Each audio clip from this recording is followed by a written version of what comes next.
Sinasabing ito ay isang lungsod na walang Diyos, kung saan maraming naninirahan ang nagpapakasasa sa mararangyang pamumuhay, nagmamay-ari ng milyon-milyong dolyar na mga mansyon at mga mamahaling sasakyan, at may personal na kayamanang higit sa daan-daang milyon.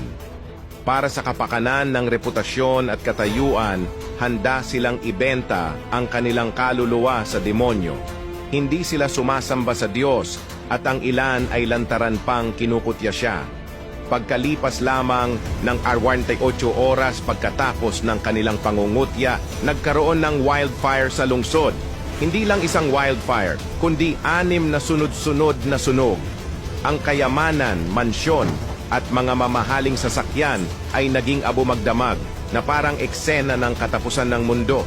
Sabi ng ilan na parang apoy ng Sodoma ang bumagsak dahil ang lungsod ay puno ng kasalanan.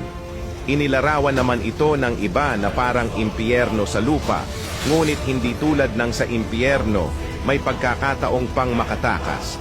Ang impyerno ay walang labasan. Kaya, ang apoy bang ito ay paghatol mula sa Diyos? Kung ikukumpara sa pagkawasak ng Sodoma, ang sakuna ngayon ay sumira lamang ng material na kayamanan, hindi ng mga buhay. Ito ba ang paraan ng Diyos upang bigyan ng pagkakataon ang mga tao na magsisi? Bago lamunin ng apoy ang Sodoma, nagpadala ang Diyos ng mga mensahero sa lungsod. Ang mga lalaki, babae, at bata ay lumabas upang saktan ang kanyang mga mensahero, ngunit isang matuwid na lalaki lamang, si Lot, ang nagprotekta sa kanila. Ang kanyang mabubuting gawa ang nagligtas sa kanya, samantalang ang iba ay namatay sa asupre at apoy dahil sa kanilang paglaban sa Diyos. Ang sunog ngayon ay isang paalala.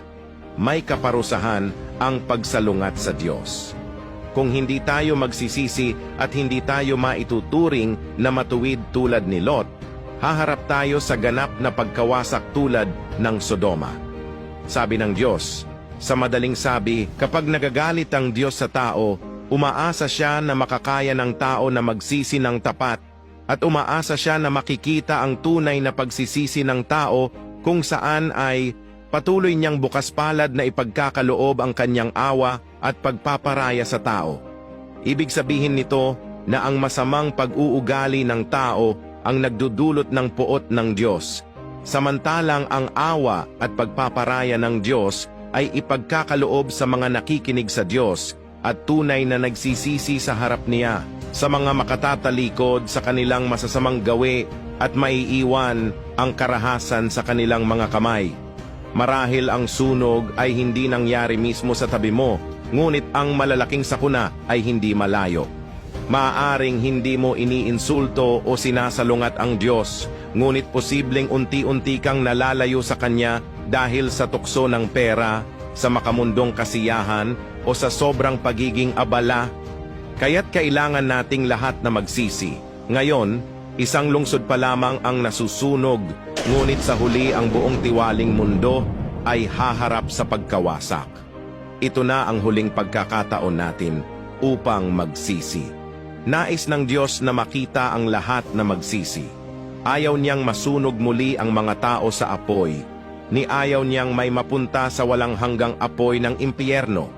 Mga kaibigan, tayo ay tumugon sa tawag ng Diyos, talikuran ng kasalanan, at lumapit sa Kanya na may pagsisisi. Kung ikaw ay handa, Amen.